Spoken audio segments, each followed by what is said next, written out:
올 들어 독감이 거의 1년 내내 유행하고 있습니다. 그런데도 여러 가지 이유로 예방접종을 꺼리는 분들이 많다고 합니다.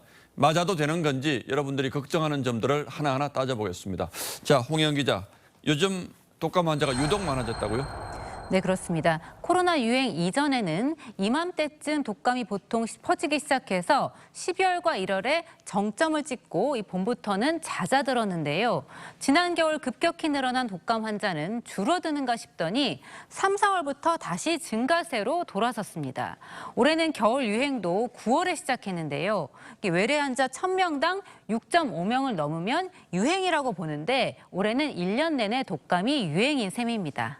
예, 이유가 뭡니까? 네, 코로나19 기간 거리 두기와 마스크 착용으로 이 자연스러운 면역이 힘들어진 탓이 있고요. 예. 또 독감 백신 접종이 낮은 것도 문제입니다.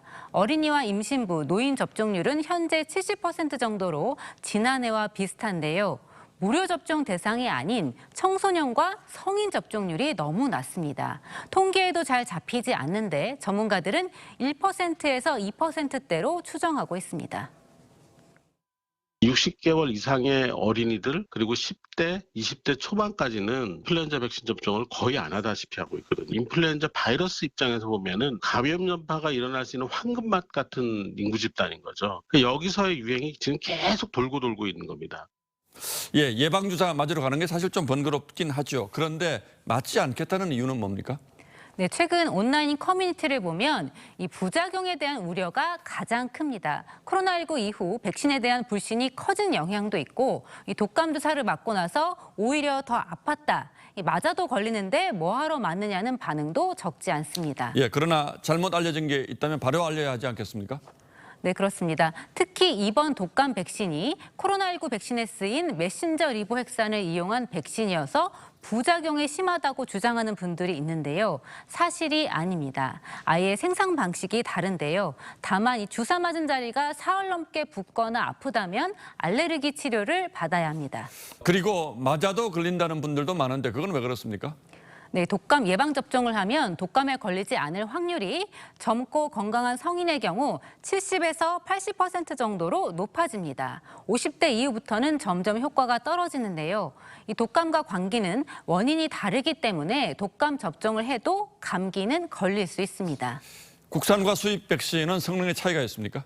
이 독감 바이러스는 매년 유행하는 종류가 다른데요. 전 세계 백신 제조사가 세계보건기구로부터 똑같이 바이러스를 배분받아 생산합니다. 다만 이 가격은 수입 백신이 조금 더 높습니다. 국산이나 수입이나 어차피 매년 어떤 성분이 들어가는 거 WHO 결정되기 때문에 성분도 다르지 않고 외국 거나 우리나라 거나 다 같은 방식으로 만들기도 하고 허가 기준이 외국이나 우리나라 차이가 없거든요. 효과의 차이가 날 가능성이 별로 없어요. 예, 기본적인 성능은 똑같다 이렇게 볼 수 있겠고요. 언제 맞는 게 좋습니까? 네, 이 독감 예방접종은 2주 뒤부터 효과가 나타나기 때문에 늦어도 12월 전에는 맞는 게 좋습니다. 한 번 맞으면 효과는 6개월 정도 지속됩니다.